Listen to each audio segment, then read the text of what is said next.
প্রিয় বন্ধুরা, এই যে দেখছেন একটা বালুভর্তি ট্রলার।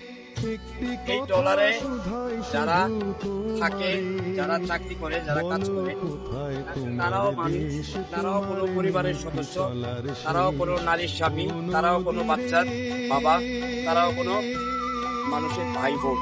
তো তারা যে ট্রলারে থাকে, পানিতে ভাসমান অবস্থায় থাকে, তাদের জীবনযাত্রা, তাদের খাওয়া দাওয়া, তাদের চলাফেরা, তারা কিভাবে খাওয়া দাওয়া করে, এই ট্রলারেই তাদের রান্না বান্না, এই ট্রলারেই তাদের গোসল, এই ট্রলারেই তাদের ঘুমানো।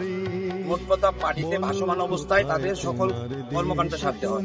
তারা যখন বাড়ি ফিরে যায়, বাড়ি ফিরে যাওয়ার আগ পর্যন্তই তাদের ট্রলারে সকল কিছু। তো আমরা ভিতরে তাদের খাবার দাবার কিভাবে করে, তাদের রান্না বান্না কিরকম, একটু আংশিক ধারণা আপনাদের দিতেছি। কিন্তু একটা কথা বলে রাখি, তাদের জন্য আপনারা দোয়া করবেন, তারা যেন সুস্থ থাকে, শান্তিতে থাকে। তারা এরকম কাজ করে, তো এইটাও একটা জীবিকা। এই জীবিকা দিয়া তারা তাদের সংসার চালায়, তো তাদের জীবনযাত্রার একটু দেখে।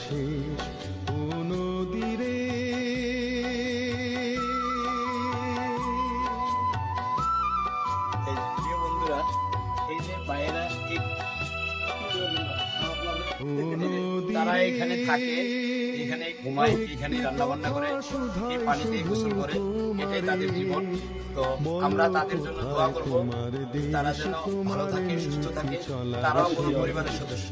হ্যাঁ, অবশ্যই তাদের এই কষ্ট, দুঃখ, কষ্ট আমরা তাদেরকে মূল্যায়ন করি, তাদেরকে সম্মান করি। আসসালামু আলাইকুম।